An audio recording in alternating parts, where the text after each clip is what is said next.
So now let's talk about mindfulness. Mindfulness is a definition. Simply, the moment-to-moment, non-judgmental awareness of ego, thoughts, and emotions.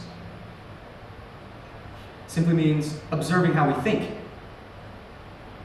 It's important as a basis to be able to change if we want to become more creative. So, how do we do this?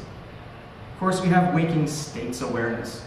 Walking through the streets, somebody cuts me off, I can either get mad and lash out or back up and say, objective, this is unhealthy, this is going to take me out of a creative state, or even a happy state, a happy life state, so why would I engage that emotion? Deep breathing awareness.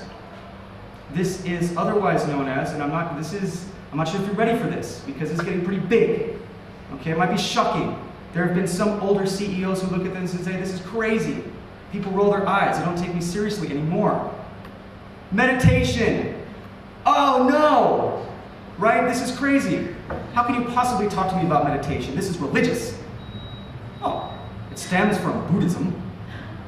But if we were to look at a globalizing marketplace, of course, you know, the passage of time, people have traded. We've traded knowledge, ideas, foods, for example. So why is it we can't trade ideas? So this particular thing, mindfulness through meditation, is becoming more and more used as a practical application in business or in life in general. So why is this relevant? Well, meditation helps us to reduce the clucking chicken syndrome. And I think we all know what I mean, because we're all busy people. And we're all busy people walking through the streets every single day with tons of thoughts blaring through our minds all the time. Sometimes, if I'm not paying attention, I will spend a half an hour going from my workplace back to my house, and to realize I didn't see anything along the way because my mind was clucking all the time. So how are we going to be creative if our mind is working all the time? When do we give ourselves mental space to do this? How about a more consciously interactive versus reactive work experience? We can choose how we interact with our social space. This reduces stress. We can be more healthy, emotionally and physically. Mind and body are connected. It increases speed. Speed is a critical factor for the success of knowledge-based organizations. Speed to strategic execution. It also improves productivity. It improves performance. And it opens the mind to creative insight if you give yourself time. Now let's look at some of what's being talked about. This is very topical in the US right now, in Britain as well. These are mindful business books. These are not people talking about bringing religion into the workplace. These are people talking about increasing productivity by mindfulness, being aware of how we are interacting with the social space. That's important. Why don't we look at society at large?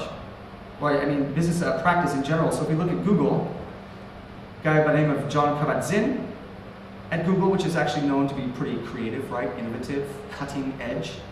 They have a mindfulness teacher come in and talk about these things to their employees because they feel it's important. We look at mindful economics and politics. We can look at mindfulness as US health policy. Mindfulness as an iPhone app. And of course, mindfulness education for kids. You guys, I know a woman here in Oslo who owns about 17, if I understand correctly, 17 barnehages.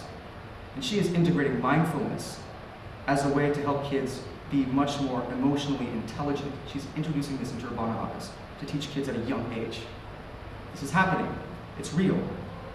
This is something that maybe knowledge-based organizations could use to increase strategic position.